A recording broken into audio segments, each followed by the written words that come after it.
São suas, o historiador gosta de lembrar, William, que a carta de Pero Vaz de Caminha termina com um pedido de emprego do autor ao rei de Portugal, para um parente que estava sem emprego.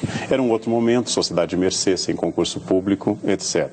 Rui Barbosa, numa das suas tentativas de ser presidente, dizia que a nossa república tinha virado uma privada. Elis Regina, durante a ditadura, começava uma música maravilhosa, dizendo: caía à tarde feito um viaduto, fazendo referência a um viaduto envolvido em desvios de verba e problemas de materiais de segunda linha. A corrupção é histórica, é estrutural e ela não é do governo. Ela pertence a uma interpretação ética bastante difundida na sociedade e que envolve desde andar no acostamento, vim hoje da Unicamp, observando que as pessoas que estavam em grande quantidade no acostamento deviam estar reclamando da corrupção do governo. Ou seja, nós temos uma diluição da ética, no sentido aristotélico do termo, que é bastante grave no Brasil, e a corrupção é, como diria o Barão de Tararé, a negociata é o bom negócio para o qual não me convidaram. Ou seja, eu sou absolutamente ético e probo quando se trata de atacar o negócio que não me favorece. E quando me favorece, é um jeito, é uma maneira, é o meu jeitinho clássico. E como é que o Brasil pode rever esse conceito? O Bob Juliano Fox aqui está aqui. A corrupção já faz morada no Brasil. Como é que a gente poderia inverter isso? Institucionalizar a ética? Bom, toda pessoa que faz morada pode ser despejada, suas terras podem ser realocadas. A corrupção é parte estrutural da sociedade brasileira, inclusive do governo. O que eu acho que mudou é que, além, como foi lembrado pelo Cado, maior capacidade de investigação, existe hoje uma sensibilidade pública muito mais forte, existe hoje uma vontade de um país diferente deste. Mas a mudança tem que começar na escola, com a não conivência com a fraude escolar, ela tem que atingir o governo, ela tem que atingir as famílias de pais que ensinam filhos, por exemplo, a técnicas pouco usuais ao concordarem que o filho copia um trabalho da internet ou outras coisas. E as pessoas que têm raiva da corrupção, que são muitas no Brasil, devem entender, e devemos todos entender, que esse é um processo estrutural, orgânico, que começa na educação das crianças, sobre a educação sobre o que é mentir e não mentir, e do que é seduzir ou não uma criança com elementos de corrupção. Se você fizer isso, eu te dou aquilo. Esse é um elemento de corrupção que começa muito cedo. O governo é a parte mais trágica, porque esse dinheiro que está saindo desses lugares não está indo para a educação, não está indo para a saúde. As pessoas estão morrendo nos hospitais porque está sendo desviado dinheiro. Não questiono a questão da corrupção ter bases estruturais e institucionalizadas, não. Não questiono o fato de que realmente existe um jeitinho brasileiro e de que, de uma forma geral, culturalmente, nós somos conduzidos para, de certa forma, errar. E dentro do nosso limite, né, errar é justo, desde que aquele erro me beneficie. É isso que muita gente está pensando. Ou seja, nós reclamamos muito quando o erro beneficia o outro, e nós nos calamos quando o erro beneficia a nós mesmos. Mas eu também penso o seguinte, eu entendo que há, por parte do senso comum, uma legitimação do processo da corrupção. Mas penso que, por exemplo, uma pessoa como eu, um professor, você, um estudante de direito, os deputados que são eleitos pelo povo, os juízes que estudaram e que passaram em concurso público, o funcionário público, há pessoas que elas têm uma obrigação moral ainda maior de tentarem conduzir, ou seja, ter uma conduta voltada para uma perspectiva de idealista, para o ideal. Porque assim, se eu digo que a corrupção no Brasil é cultural, todo mundo é corrupto, eu estou colocando todo mundo no mesmo barco.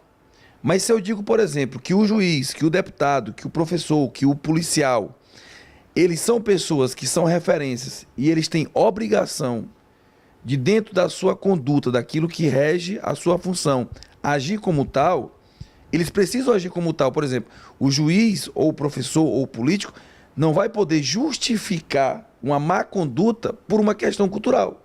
Por quê? Porque ao se tornarem professores, policiais, políticos ou juízes, eles fizeram leitura do mundo. Leram livros importantes, assistiram aulas importantes, né? Tiveram uma construção de uma sensibilidade, de uma consciência de mundo que faz com que eles saibam de fato o que estão fazendo. E ao saber o que estão fazendo, como que eles vão errar? Como que eles vão aceitar fazer uma coisa que eles sabem que está errado. É até uma pergunta que eu gosto de fazer sempre. Quem tem vergonha dos seus erros na intimidade, quando ninguém está te vigiando? Quando ninguém está te fiscalizando? Ah, eu estou aqui no meio da rua, não tem ninguém me vendo, então eu posso fazer o que eu quero, eu posso inclusive errar e agir contrário à lei. Ou quem tem vergonha da sua própria consciência. Então, assim, eu acho que o brasileiro e o Brasil hoje passa por esse processo de discussão, né, das nossas condutas, de uma questão ética, mas ela passa também pelo ponto de que quem tem certos papéis e quem cumpre certas funções não pode errar alegando e justificando que aquilo é um problema cultural. Porque senão todo mundo pode ficar à vontade, porque o Brasil culturalmente, desde os seus primórdios, desde quando chegaram os degredados, vai dizer, vieram aqueles que não queriam nada com a vida e por isso se alastrou tudo isso que nós temos. Tudo isso é verdade. Claro que quem tem um cargo superior e fez todo esse estudo, claro que é cobrado uma reação diferente. Só que a questão da honestidade não é uma questão de estudo, obviamente, né? E eu acho que eles devem, sim, uma minoria, eles são uma minoria, né? Ser um exemplo para a maioria. Só que o que eu falei foi mais em relação à cobrança. A questão mais das manifestações. Que as pessoas foram para a rua cobrar coisas que, em sua maioria, elas não fazem, entendeu? Mas, claro que, de forma, pensando apenas no cargo, claro que eles têm uma responsabilidade maior. Só que eu acho que, para você cobrar, você tem que ter a autoridade, né, de dizer que é probo, né, honesto. E eu acho que é uma via de mão dupla. As pessoas, se elas começassem a se policiar mais... Nessa perspectiva, nesse conceito aí de quem pode cobrar e quem é probo, nós teríamos manifestação se isso fosse aplicado na prática? Teríamos. Não com tantas pessoas, né? Mas seria um grupo inferior, mas bem mais coeso e com bem mais justificativa. Porque, no caso dessas manifestações, a gente chegou a ver horrores. Gente com placa pedindo intervenção militar. O próprio povo pode até colaborar com o que hoje está aí. Porque quem elege é o povo. Quem elege os deputados, os vereadores, os prefeitos, o presidente da República, os governadores, enfim. Mas é importante também que se diga que essa democracia nossa ainda é uma democracia ainda muito jovem, que precisa se aprimorar. E nós só iremos aprimorar essa democracia se, de fato, o Estado, a nação, dê a oportunidade para que o povo possa adquirir conhecimentos, para que o povo possa ter cultura e para que ele possa, inclusive, saber votar. Os grandes responsáveis pela situação caótica que está ali são os poderes. E desses os poderes, o pior é o executivo e o legislativo.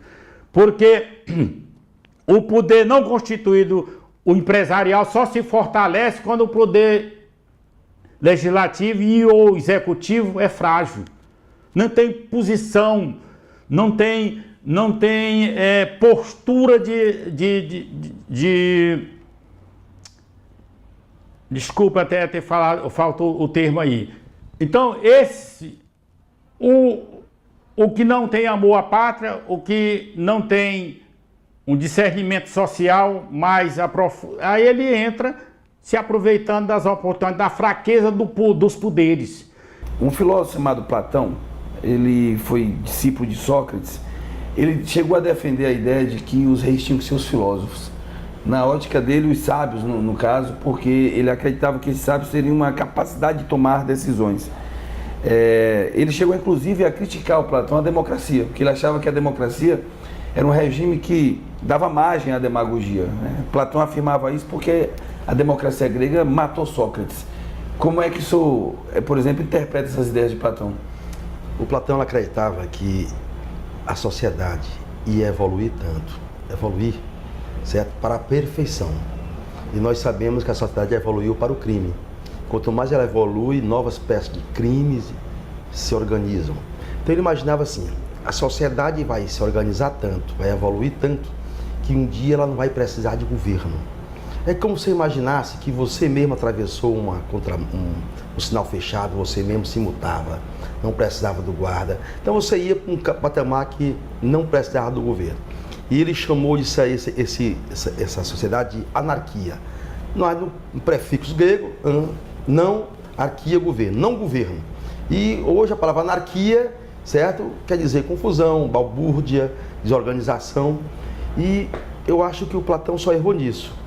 Ele não imaginou como seria essa evolução. Ele achou que a evolução ia buscar a perfeição. Era o mundo perfeito. Você evoluía tal monta, que chegaria à perfeição e o governo seria quase todo dispensável. Né? Você não precisaria de governo. Você precisaria de uma sala de aula do professor, mas você não precisaria do secretário, do porteiro, do vigia, do policial, porque a sociedade toda estava bem organizada. E, na prática, isso não foi possível. Não foi possível. O Platão talvez tenha sido dos mais sonhadores dos filósofos. Né? Ele dizia que a educação é a mais valiosa herança que os pais podem deixar ao filho. Né?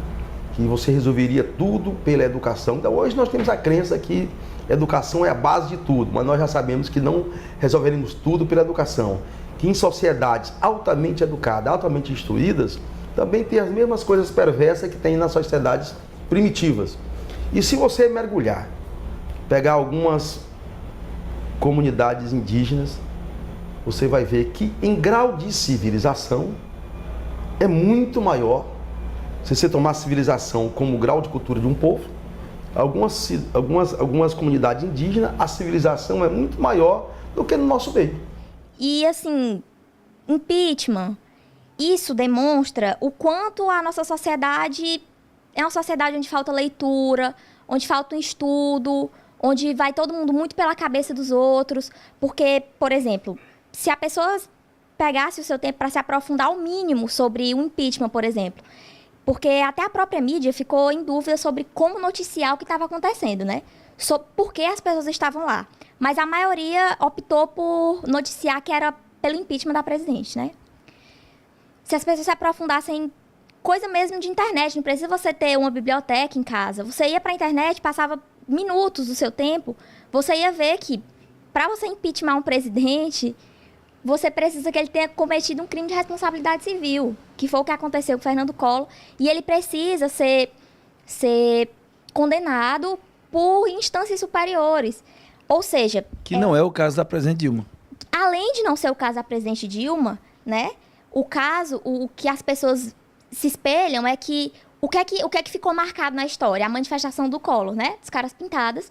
Então as pessoas acham que foi a manifestação que fez com que ele saísse. Mas o fato de a manifestação ter ocorrido em 1992 foi um ato super legítimo, mas ele não é legal, assim, não tem valor legal. Ele não contribui para a saída. Tudo vem de uma atitude cometida pelo presidente. Nós vamos respeitá-lo como um sentimento de povo, mas não como uma decisão para que o presidente saia. Isso. Se todas as pessoas do Brasil resolvessem ir para a rua pedir o impeachment da presidente Dilma, se ela não houvesse, como não aconteceu, cometido um crime de responsabilidade civil, que está na Constituição, né, tutelado lá, não teria nenhum efeito. Poderia todo mundo ir para a rua que não... Eu gosto de falar, Bruna, que na manifestação nós temos três tipos de pessoa. Você tem o alienado. O alienado é aquele sujeito que ele ficou sabendo que ia ter uma manifestação. Ele disse, eu vou também para a manifestação. Espera aí, me chama aí que eu tô aí. Vou tirar um selfie, vou tirar uma foto. Eu vou estar na manifestação lá, porque as pessoas têm que entender que eu sou um cara participativo. Mas se você pergunta por que ele está lá, ele não sabe. Você tem o alienado, você tem os aproveitadores. Aqueles que sabem muito bem o que é que significa uma manifestação. E eles vão lá na manifestação, se aproveitam da manifestação para que eles possam ter como consequência alguma vantagem em qualquer área da qual eles possam atuar. E você tem os conscientes, que são aquelas pessoas que entendem que é importante a manifestação, a liberdade de expressão, ou seja, estar lá fazendo a sua reivindicação e mostrando uma certa insatisfação, não necessariamente para tirar o governante, mas para redirecionar a atitude do governante e posicionar o governante dentro daquilo que ele se comprometeu um dia a fazer. Então eu tenho um alienado, eu tenho um aproveitador e eu tenho um consciente. A mídia muitas vezes não consegue, quando vai mostrar né, a manifestação, fazer a distinção. Por exemplo, se alguém está pedindo intervenção militar, ele está num discurso contraditório, porque ele está pedindo o direito de não se manifestar, já que ele está pedindo uma intervenção militar. Ele é uma pessoa que tem uma compreensão equivocada do que é o processo democrático e do que é o próprio ato dele estar no meio da rua. Então, no meio da multidão, existe tudo. O alienado, o consciente e o aproveitador. Como fazer essa distinção não é tão fácil, mas é como a Bruna disse, o importante, basicamente, é a questão da leitura. Porque o que a gente precisa parar é com essa bobagem de dizer que seleção brasileira, futebol e política não se misturam. Porque esse é o discurso mais reacionário que é possível você fazer. Esse é o discurso que o João Avelange fez a vida inteira, com o que ele apoiava ditadores. Fosse o Videla, fosse o Médici, fosse o Geisel. Tá? Ah, não misturo futebol com política. Aí o meu apoliticismo me permite qualquer barbaridade. Não, as coisas se misturam sempre. Você toma café da manhã de uma maneira política. Que dirá um time de futebol que é capaz de mobilizar um país. Eu entendo nesse momento um dos mais importantes da nossa história. Hoje é o único toque de milhares de pessoas ocupam as ruas. A falta de lideranças bem definida é um sinal de repúdio ao velho modo de fazer política. Quando a torcida continuou cantando a capela e os jogadores ficaram perfilados e cantaram juntos, ali alguma coisa de diferente tinha acontecido. Eu até escrevi, acho que uma coluna cujo título era O Combustível do Hino.